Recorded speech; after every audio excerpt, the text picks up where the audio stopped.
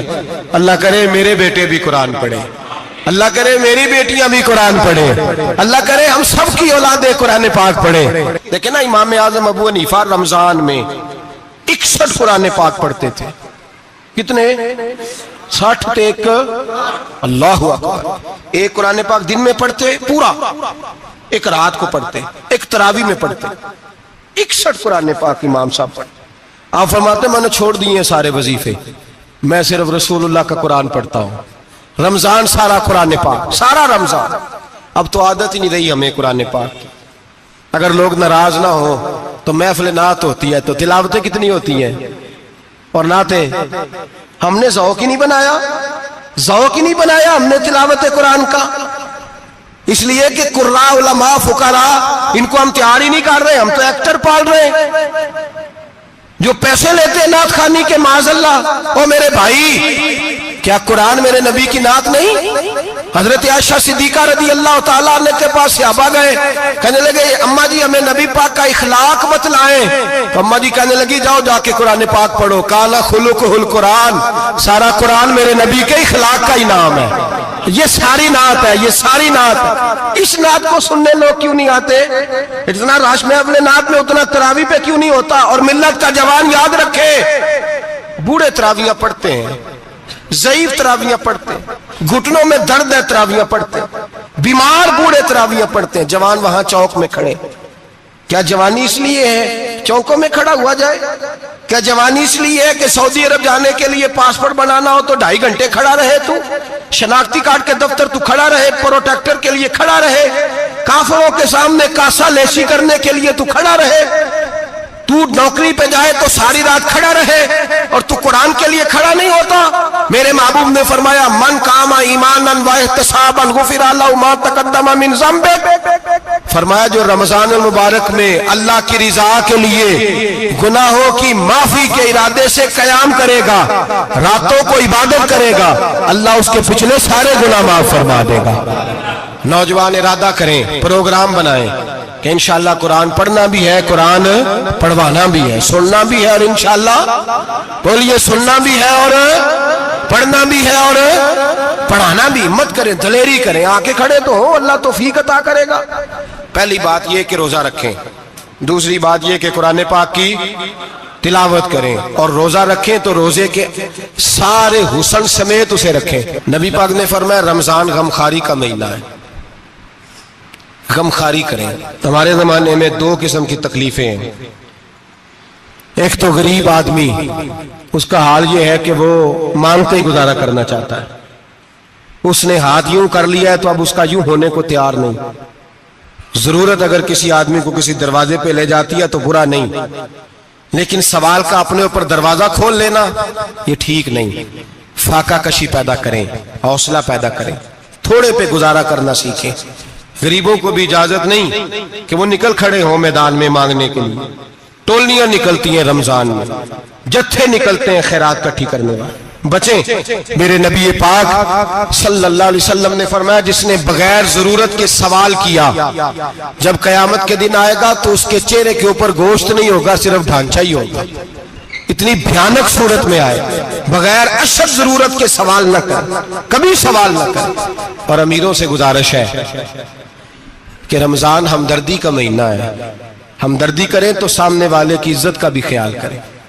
یہ بات درست ہے کہ غریب سیاڑا نہیں ہوتا، اس لیے کہ جس کی جیب میں پیسے نہیں ہوتے بھائی اسے عقل بھی نہیں ہوتی، جس کے گھر کار نہیں ہوتی اسے چلانے کا طریقہ، جس کے گھر اوون نہیں ہوتا اسے چلانے کا طریقہ بھی نہیں آتا، جس کے گھر میں چیزیں ہوتی ہیں اسے چلانا بھی آ جاتا ہے، جدے گھر دانے اودے کملے بھی اس کے سیانے ہو جاتے ہیں۔ تو چودھری صاحب، سیٹھ صاحب، نواب صاحب آٹا تقسیم کرتے ہیں، کھڑے ہو کے فوٹو کھچاتے ہیں، فیس بک پہ دیتے ہیں، اور ایک آٹے کا تھیلا اور 10 اخباروں میں فوٹو۔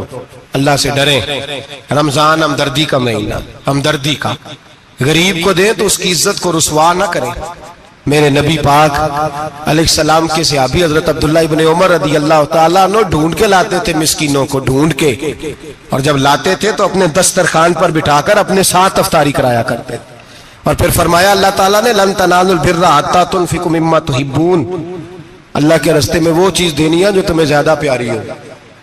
کون سی چیز جو تمہیں؟ میں تھوڑا سا بے باک ہوں، بعض دوستوں کے ساتھ، سب کے ساتھ نہیں. ایک دوست مدرسے میں گھی دینے آئے ایک دفعہ، تو وہ والا گھی دے گئے جو سب سے سستا تھا. تو میں نے کہا مجھے دیانتداری سے بچائے، آپ یہی کھاتے ہیں گھر میں؟ کہنے لگے نہیں. تو میں نے کہا پھر ہم نے بچے مارنے کے لیے تو نہیں نہ رکھے ہوئے، کیا وہ والا گھی اللہ کے راستے میں پیاری چیز دے رہی ہے نا. اس لیے گلے گلے نوٹ لوگ مسجد کے گلے میں ڈال جاتے ہیں، پھٹے ہوئے ڈال جاتے ہیں، کہتے ہیں جوڑ لیں گے مولوی صاحب. اور خدا کے بندے پیاری چیز دینی تھی تو نے، اور تو نے اس کا ترجمہ الٹ کر لیا ہے. سمجھ لیں رمضان المبارک میں کسی غریب کی مدد کرنی ہے تو ساتھ اس کی عزت بھی کرنی ہے. نبی پاک علیہ السلام کے دروازے پر جب سے، یہ جملہ ایک ہے لیکن بڑا قیمتی ہے. صحابہ کہتے ہیں جب ہم دروازہ رسول پہ جاتے تھے خیرات بھی ملتی تھی اور عزت بھی ملتی تھی. خود بھیک دے خود ہی کہیں منگتے کا بھلا ہو، خیرات بھی ملتی تھی اور عزت بھی ملتی تھی. نبی پاک ساتھ عزت بھی دیتے تھے، مسکین کو غریب کو دیں اور خیر خائی کریں. جوتے بیچنے والے جوتوں کے ریٹ سستے کریں، کپڑا بیچنے والے کپڑے کا ریٹ، درزی صاحب بھی ریٹ سستا کریں، دکاندار بھی چیزوں کا ریٹ، حکیم صاحب پیسے کم لیں، ڈاکٹر پیسے کم کریں، حکومت نرخوں میں کمی کرے، اور یہ کام اجتماعی طور پہ کریں. میرے نبی پاک نے فرمایا رمضان غمخواری کا مہینہ ہے، اس میں غمخواری کرنی ہے، دوسرے کا خیال کریں، احسار کریں، قربانی کریں. یہاں ہر چیز کا ریٹ بڑھ جاتا ہے رمضان شریف میں. ہر آدمی کہتا ہے میرا سیزن آ گیا ہے، توجہ بڑھائیں، خیال کریں، غمخواری کا مہینہ ہے. اور پھر آپ لوگوں سے یہ بھی گزارش ہے کہ رمضان المبارک کا جب مہینہ آئے تو جس آدمی کے ساتھ نیکی کرنی ہے وقت پہ کریں. کسی غریب کو پیسے دینے ہیں، کپڑے دینے ہیں تو یکم رمضان کو دیں. میں اکثر دوستوں سے پوچھتا ہوں، میں کہتا ہوں قاری صاحب نو جوڑا کدو دیندے ہو؟ کہندے 27 والے دن. میں کہ مینوں لگ گئی سمجھ، تہاڈی سازش ہے کہ جڑے سواں کے پاں نہ لوے. ایویں مولوی چودھری صاحب دے نال دے کپڑے پا لے تے کتے لکھیا ہے اینوں دینا ہے 27. تسی دسو 27 والے دن کو درزی سی کے دیندا ہے؟ انہوں 3 گنا بھی پیسے دئیے تو کہندہ جڑے باقی نے انہاں دے نہیں بٹن پہ لگ دے میرے کو. کتھوں جوڑا سی کے تو کس دن دیتے ہو قاری صاحب کو؟ کیا مقصد ہے؟ پہننے کے لیے دے رہے ہو یا اس لیے دے رہے ہو کہ نہ پہن سکے؟ تو بھائی آپ جب کسی کو کوئی چیز دیں گے تو کب دیں گے؟ جب وہ استعمال کر سکے. غریب کو لوگ فطرانہ دینے جاتے ہیں عید سے ایک دن پہلے، تو کیا کرے گا اس کا؟ وہ نہ تو کپڑے خرید سکا نہ روٹی لا سکا. بلکہ میرے حضرت صاحب فرماتے ہیں رمضان سے پہلے دے دو، رمضان کی نیت کر کے رمضان سے 1-2 دن پہلے دے دو، اللہ رمضان جتنا ثواب ہی عطا فرمائے گا. رمضان سے پہلے دو جس کو کچھ ہے دن، قبل از وقت تیاری کرو. اور میرے قبلہ حضرت صاحب فرمایا کرتے اپنے کپڑے بعد میں، غریب کے بچوں کے کپڑے پہلے، اپنے گھر کی ضروریات بعد میں، غریبوں کی ضروریات. اس لیے کہ اللہ پاک نے ان کا رزق بھی ہمارے گھر بھیج دیا. ہماری ڈیوٹی لگائی ہے کہ تم نے بانٹنا، بانٹنے والے بنو. اور یہ ذہن بنائے کہ پتہ نہیں کس کا حصہ تھا جو اللہ نے میرے گھر بھیجا. یہ ذہن بنا کے بانٹ. اور جس کو دینے جائیں، ہاں آپ کو اجازت ہے تھوڑا بہت پتہ کرنے کی، لیکن تھوڑا بہت تفتیش کرنے کی اجازت، بال کی کھال اتارنے کی اجازت. میں نے دیکھا ہے لوگ غریبوں کا انٹرویو لیتے ہیں، تیرا تو فلانا کمانے والا نہیں، تیرا تو فلاں بچہ. او بھائی بہت سارے غریب ایسے ہیں، بڑے ہیں جو کمانے کی کوشش کرتے ہیں لیکن ان کا سبب نہیں بنتا. ہاں ہے ایسے لوگ جو سعودی عرب چلے گئے ہیں، کہتے ہیں تیرا تو فلاں باہر نہیں گیا ہے، لیکن سارے سعودی عرب جانے والے بھی مال کمانے کی طاقت نہیں رکھتے. کئی وہاں بھی بیٹھ کے بیچارے قرضوں میں الجھے ہوئے ہیں، وہاں والوں کے ظلم کا شکار ہے، بہت ساری آزمائشوں میں. تو تفتیش کرتا ہے. میرے امام شافعی کا ایک جملہ اگر آپ کو یاد رہ گیا تو بات بن جائے گی. امام شافعی رحمت اللہ، بلکہ حضرت غوث اعظم جیلانی کے پاس وہ بات آپ کو زیادہ فائدہ دے گی. حضرت غوث اعظم جیلانی کو ان کا ایک مرید سمجھانے لگ گیا، کہنے لگا حضرت جی آپ سب کو دیتے رہتے ہیں، ہر بندہ مستحق نہیں ہوتا، ذرا ٹٹول کے دیا کریں. تو غوث اعظم جیلانی فرمانے لگے بھائی مجھے تو لگتا ہے تو بھی ان چیزوں کا مستحق نہیں تھا جو اللہ نے تجھے عطا کر دی ہے. پہلے تو بتا تو مستحق تھا، تجھے اپنی حیثیت اوقات کا پتہ ہے جو اللہ نے تجھے دے دی ہے؟ طاقت تھی